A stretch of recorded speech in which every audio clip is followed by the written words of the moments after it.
అనగనగా ఒక చిన్న గ్రామం ఉండేది. ఆ గ్రామం చివర పొగమంచులో కప్పబడి ఉండే ఒక పాత పెంకుటిల్లు ఉండేది. అది సాధారణ ఇల్లు కాదు. ఆ ఇంటి గురించి ఒక భయంకరమైన కథ ఉండేది. ఆ ఇంటికి 10 ఏళ్లుగా తాళం వేసి ఉంది. ఎవరూ దాని దగ్గరకు కూడా వెళ్ళట్లేదు. పగలు కూడా పిల్లలు ఆ దారి పట్టాలంటే గుండెలు దడపట్టేవి. రాత్రి అయితే ఆ వీధి పూర్తిగా ఖాళీ అయిపోయేది.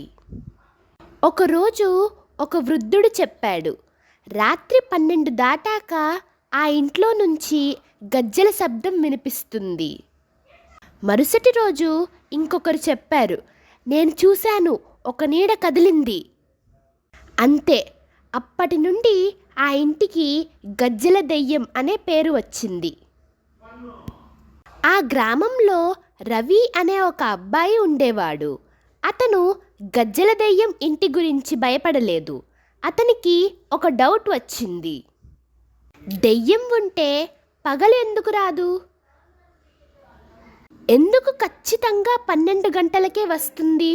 ఇది తెలుసుకోవాలి అని అనుకుంటూ రవి ఆ ఇంట్లోకి వెళ్ళాలని నిర్ణయించుకున్నాడు. అది అమావాస్య రాత్రి. అందరూ నిద్రపోయాక రవి తన టార్చ్ లైట్ తీసుకొని నెమ్మదిగా ఆ ఇంటి గోడ దూకాడు. లోపల పూర్తిగా చీకటిగా ఉంది. రవి గుండె వేగంగా కొట్టుకుంటుంది.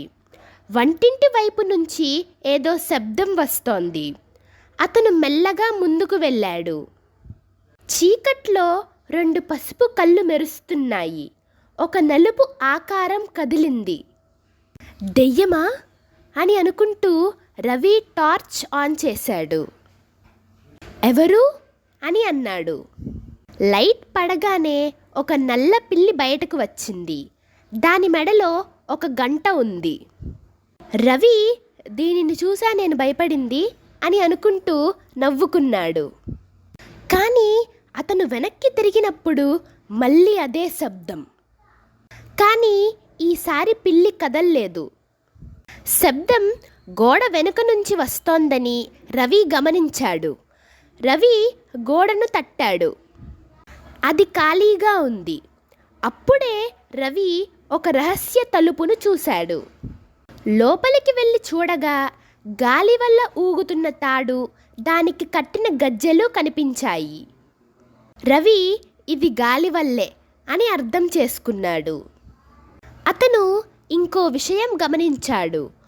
గోడలో ఒక పాత టైం రికార్డర్ ఉంది. అది టైమర్తో పనిచేస్తుంది. రాత్రి 12 గంటలకి ఆన్ అవుతుంది. రవి బయటకు వచ్చాడు. అన్నీ క్లియర్ అని అనుకునేలోపు గోడ మీద నీడ కదలడం అతను గమనించాడు. పిల్లి బయటే ఉంది. గాలి కూడా లేదు. కానీ నీడ మాత్రం కదిలింది. రవి నెమ్మదిగా వెనక్కి తిరిగాడు. భయంతో అక్కడి నుండి వెళ్ళిపోయాడు. ప్రతి శబ్దానికి ఒక కారణం ఉంటుంది. ప్రతి భయానికి ఒక నిజం ఉంటుంది. కానీ ప్రతి నీడకి మాత్రం ఎప్పుడూ ఎక్స్ప్లెనేషన్ ఉండకపోవచ్చు. భయం చాలాసార్లు మన ఊహే, కానీ కొన్నిసార్లు అన్నీ ఎక్స్ప్లెయిన్ కాలేవు. ఇది నిజంగానే ఒక దెయ్యమా లేదా రవి ఒక భ్రమ?